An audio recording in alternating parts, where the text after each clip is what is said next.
تراویح کی نماز پڑھنے کے پیچھے ایک بہت بڑا مقصد یہ بھی تھا کہ کم سے کم پورے رمضان سال بھر میں ایک بار امت مسلمہ کے سامنے، مسلمانوں کے سامنے، قرآن کے ماننے والوں کے سامنے قرآن میں کیا باتیں بتائی گئی ہیں، قرآن کی تعلیمات کیا ہیں، قرآن کا پیغام کیا ہے، یہ مسلمانوں کے سامنے پیش کر دیے جائے۔ تراویح کی نماز کا ایک بڑا مقصد یہی ہے۔ بدقسمتی سے ہمارے یہاں یہ مقصد ختم ہوتا چلا جا رہا ہے۔ ہم قرآن تو سن لیتے ہیں لیکن قرآن مجید سمجھنے کی کوشش ہمارے یہاں نہیں ہوتی۔ دوسرا پیغام جو آج کی تراویح میں ہمارے سامنے پیش کیا گیا ہے وہ ایک بیعت کا تذکرہ ہے، جسے ہم بیعت رضواں کہتے ہیں۔ قرآن نے اس بیعت کا تذکرہ کیا ہے۔ واقعہ یہ تھا کہ صلح حدیبیہ کے موقع پر اللہ کے رسول صلی اللہ علیہ وسلم 1400 صحابہ کو لے کر مکہ جا رہے تھے، اور بیچ میں ایک جگہ حدیبیہ کا مقام تھا، وہاں رک گئے۔ عثمان بن عفان رضی اللہ تعالیٰ عنہ کو مکہ بھیجا گیا بات چیت کرنے کے لیے۔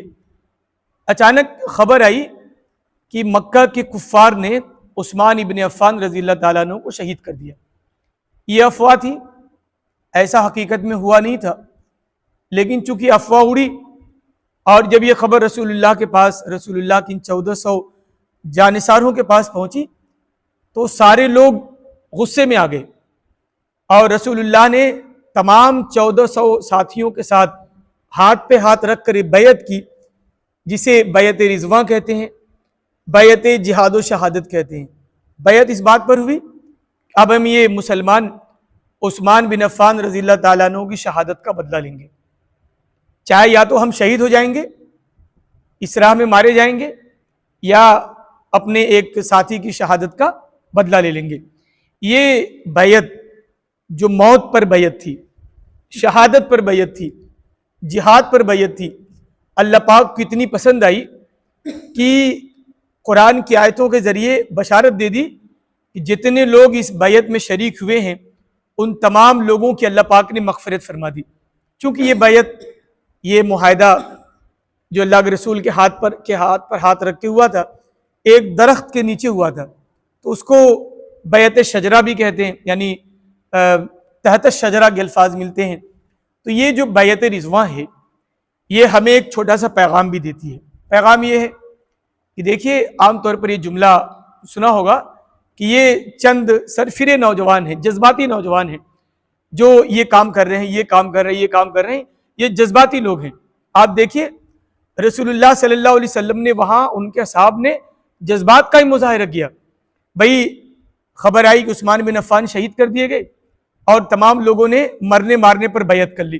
آج کے زمانے کے لوگ ہوتے تو یہ کہتے کہ بھئی یہ کون سی بیوقوفی کی، ایک آدمی کی شہادت ہو گئی، اتنا بڑا معاہدہ کیسے کر لیا؟ لوگ تو آتے جاتے رہتے ہیں، موتیں ہوتی رہتی ہیں، اتنا بڑا معاہدہ کرنے کی کیا ضرورت ہے؟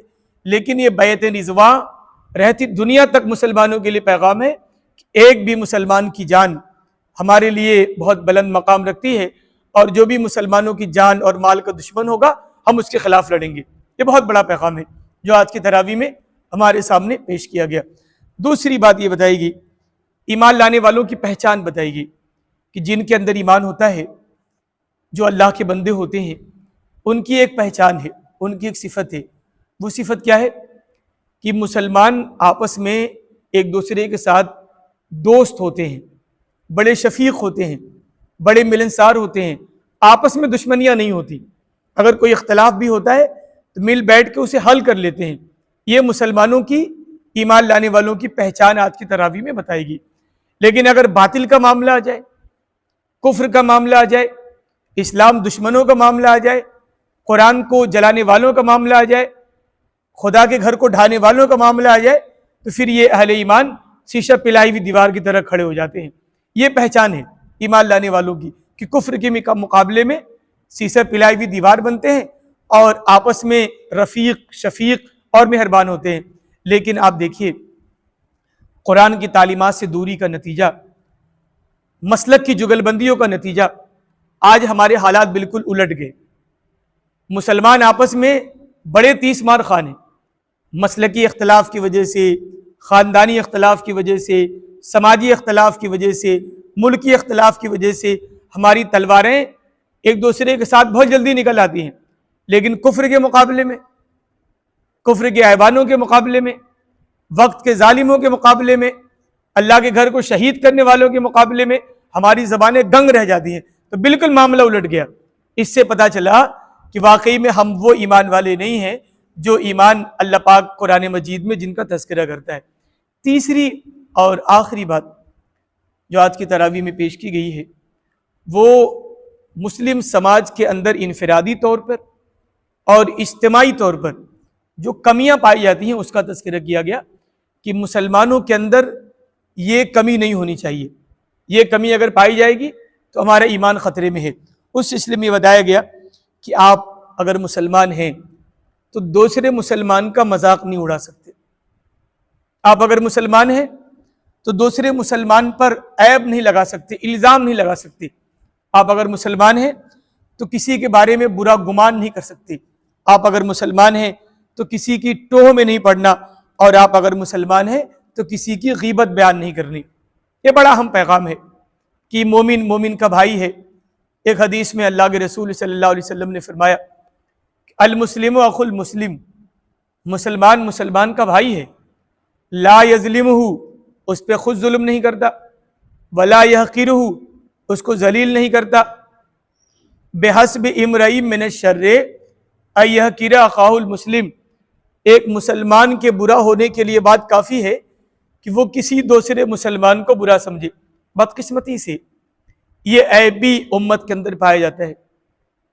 ہمیں اپنے عیوب تو نظر نہیں آتے، لیکن لوگوں کی کمیاں بڑی جلدی نظر آتی ہیں۔ دوسروں کی ٹوہ میں رہنا، دوسروں کی برائی بیان کرنا، لوگوں پہ کیچڑ اچھالنا، لوگوں کو برا بھلا کہنا، یہ ہمارا پسندیدہ مشغلہ بن گیا ہے۔ قرآن اس سے منع کرتا ہے۔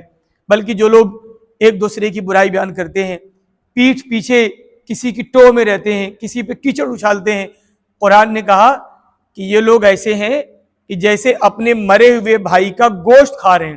کتنا گھناؤنا جرم ہے نا، ہمارے بھائی کی انتقال ہو جائے اور ہم اپنے مرے ہوئے بھائی کا گوشت نوچ نوچ کے کھائیں۔ انسانی سماج اس بات کو پسند نہیں کرے گا، لیکن ہم کسی کی برائی بیان کریں، کسی کی غیبت بیان کریں، یہ اتنا ہی گھناؤنا جرم ہے کہ جتنا کہ اپنے مرے ہوئے بھائی کا گوشت کھانا۔ ایسے لوگوں کے بارے میں جو ایک دوسرے کے پیچھے پڑتے ہیں، ایک دوسرے کے ٹوہ میں رہتے ہیں، خوبیاں بیان کرنے کے بجائے کمیاں نظر آتی ہیں، اللہ کے رسول صلی اللہ علیہ وسلم کی حدیث مبارکہ ہے کہ یا معاشرہ من آمن بلسانی، اے وہ لوگوں جو زبان سے اپنے آپ کو مسلمان کہتے ہو، ولم يدخل الایمان فی قلبی، لیکن ایمان جن کے دلوں میں داخل نہیں ہوا ہے، لا تتبعوا عورات المسلمین، دیکھو کسی مسلمان کے پیچھے نہ پڑنا، لا تتبعوا عورات المسلمین، دیکھو کسی مسلمان کے پیچھے نہ پڑنا، فإنہ من اتبع عوراتہ، اگر آپ کسی مسلمان کے پیچھے پڑیں گے کہ آج اسے بے عزت کرتے ہیں، اسے رسوا کرتے ہیں، اسے لوگوں کے سامنے ننگا کرتے ہیں، اللہ کے رسول نے فرمایا کہ اگر آپ ایسا کریں گے یتبع اللہ عورتہ، اللہ پاک آپ کے پیچھے پڑ جائے گا، اور وَمَن یتبع اللہ عورتہ یفضحہ فی بیتہ، اللہ جس کے پیچھے پڑ جائے نا اس کو اس کے گھر میں بے عزت کر دے گا، ماں کی نگاہ میں، بیوی کی نگاہ میں، بچوں کی نگاہ میں، بھائیوں کی نگاہ میں، خاندان کی نگاہ میں وہ آدمی بے عزت ہو کے رہ جائے گا۔ کتنا بڑا عذاب اللہ پاک دنیا میں دے گا ان لوگوں کو جو ایک دوسرے کی ٹوہ میں رہتے ہیں، ایک دوسرے پہ کیچڑ اچھالتے ہیں، ایک دوسرے کے عیوب تلاش کرتے ہیں۔ یہ انتہائی گھناؤنا جرم ہے۔